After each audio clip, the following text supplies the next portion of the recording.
സർഗകൈരളി ചാനലിലേക്ക് സ്വാഗതം. ഇന്ന് വിജയാശാന്തൻ കോമളപുരം രചിച്ച മുത്തശ്ശി മുത്തശ്ശ എന്ന ബാലകഥയുടെ 3-ാം ഭാഗം കേൾക്കാം.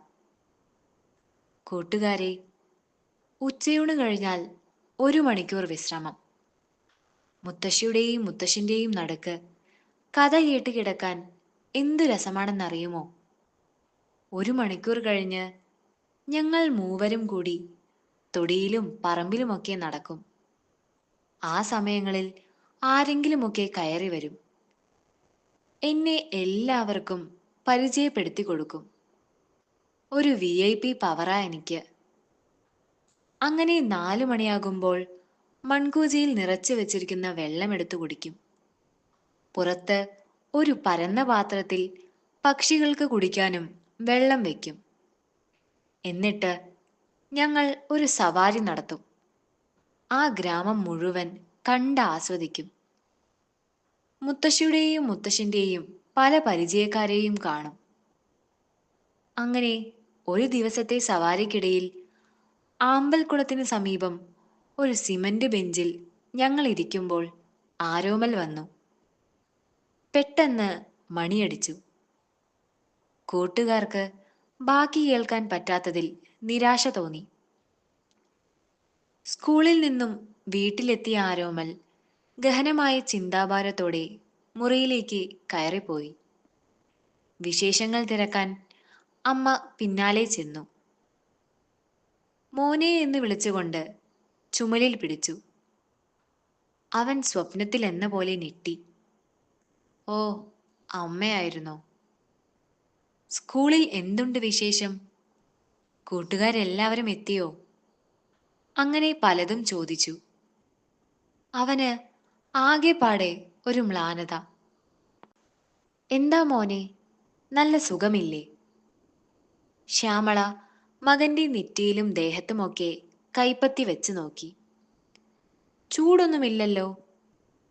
കുട്ടികൾ ആരെങ്കിലുമായി വഴക്കുണ്ടായോ? ടീച്ചർ വഴക്ക് പറയുകയോ മറ്റോ? പല ആശങ്കകളും ശ്യാമളയുടെ മനസ്സിൽ കൂടി കടന്നുപോയി. മണി 2 കഴിഞ്ഞു. വന്നെന്തെങ്കിലും കഴിക്കൂ മോനെ. എനിക്ക് വേണ്ടമ്മേ. അതെന്താ? നല്ല വിശപ്പില്ല, ഇത്തിരി കഴിയട്ടെ.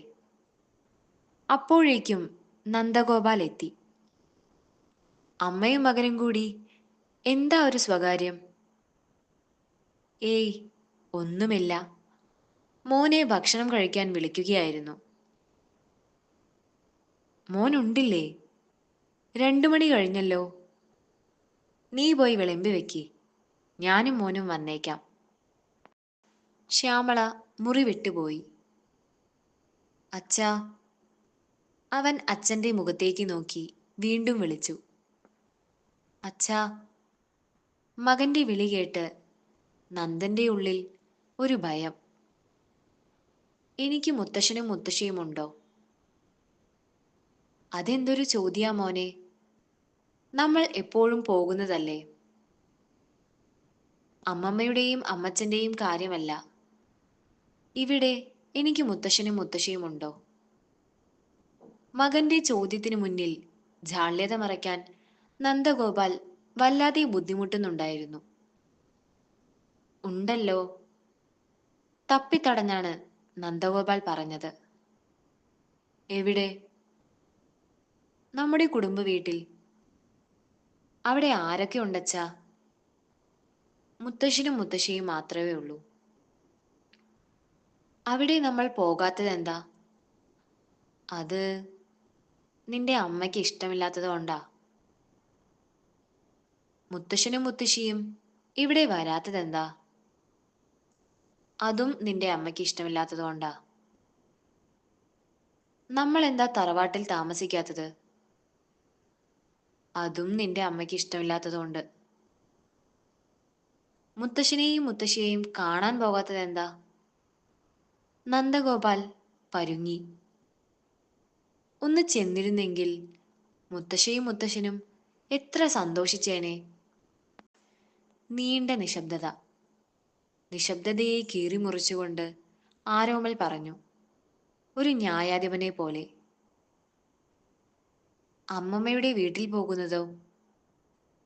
അത് നിന്റെ അമ്മയുടെ വീടാണ്. അവിടെയുള്ളത് അവളുടെ സ്വന്തം അച്ഛനും അമ്മയുമാണ്. അച്ഛന് സ്വന്തം അമ്മയെയും അച്ഛനെയും കാണണ്ടേ? മകന്റെ മുമ്പിൽ താൻ തീരെ ചെറുതായി പോയതുപോലെ നന്ദന് തോന്നി. അച്ഛാ, എനിക്ക് മുത്തശ്ശിയെയും മുത്തശ്ശനെയും വേണം. എനിക്ക് ഇപ്പൊ കാണണം. അമ്മ അറിയാതെ കൊണ്ടുപോകാം. അമ്മ അറിഞ്ഞാൽ എന്താ അച്ഛാ? അമ്മ വഴക്കുണ്ടാക്കും.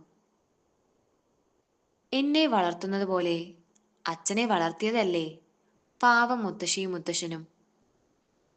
മകന്റെ മുമ്പിൽ താൻ ഒരു വട്ട പൂജ്യമായതുപോലെ നന്ദൻ നിന്നു, ഒന്നും ഉരിയാടാനാവാതെ. മനസ്സിൽ പിറുപിറുത്തു. താൻ ഒന്നിനും കൊള്ളാത്ത വെറുമൊരു കോന്തൻ ഭർത്താവ്, നന്ദിയില്ലാത്ത മകൻ, ഭാര്യയുടെ പൊൽപ്പടിക്ക് ജീവിക്കുന്ന മരങ്ങോടൻ. എല്ലാത്തിനും ഉത്തരവാദി അവൾ മാത്രം. എല്ലാ കുറ്റവും ഭാര്യയെ ചുമലിലേക്കിട്ടുകൊണ്ട് നന്ദഗോപൻ നിസ്സംഗനായി നിന്നു. അച്ഛാ, നമുക്ക് മുത്തശ്ശിയുടെ അടുത്തു പോകാം.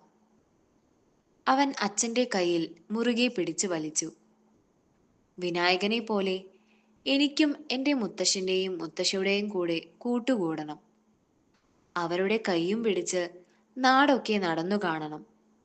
കഥകൾ കേട്ടുറങ്ങണം. എനിക്ക് മുത്തശ്ശനെയും മുത്തശ്ശിയെയും വേണം. വാ, നമുക്ക് പോകാം. അപ്പോഴേക്കും ശ്യാമള എവിടേക്കോ പോകാൻ തയ്യാറായി നിന്നു. ചേട്ടൻ ഒരുങ്ങിയില്ലേ? എവിടെ പോകാൻ? തറവാട്ടിലേക്ക്. നന്ദഗോപൻ ഭാര്യയെ അത്ഭുതത്തോടെ നോക്കി. ഞാനൊന്നും അറിയുന്നില്ലെന്ന അച്ഛൻ്റെയും മോൻ്റെയും വിചാരം. കഴിഞ്ഞ വെക്കേഷൻ കാലത്ത് ആരോമൽ തറവാട്ടിൽ പോയതും അച്ഛനോടും അമ്മയോടുമൊപ്പം പകൽ മുഴുവൻ ചെലവഴിച്ചതുമെല്ലാം എനിക്കറിയാം. ഞാൻ എൻ്റെ ദുർവാശിയെല്ലാം ഉപേക്ഷിച്ചു. ഇനിയുള്ള കാലം അച്ഛനോടും അമ്മയോടുമൊപ്പം തറവാട്ടിൽ താമസിക്കാം. ഏതു നിമിഷവും നമ്മുടെ ശ്വാസം നിലയ്ക്കാം. അവിടെ തീരില്ലേ എല്ലാം? ഇനിയുള്ള കാലം അച്ഛനോടും അമ്മയോടുമൊപ്പം. എൻ്റെ വലിയ തെറ്റ് ഇവിടെ തിരുത്തപ്പെടുകയാണ്. അച്ഛനും മകനും സന്തോഷമായില്ലേ? ആരോമൽ അമ്മയുടെ ദേഹത്തേക്ക് സന്തോഷാദിക്കെത്തിയാൽ ചാടിക്കയറി. തുടരെ തുടരെ ഉമ്മ വെച്ചു. പഞ്ചാര അമ്മയ്ക്ക് പൊന്നുമ്മ. അടുത്ത കഥയുമായി വീണ്ടും കാണാം. നന്ദി, നമസ്കാരം.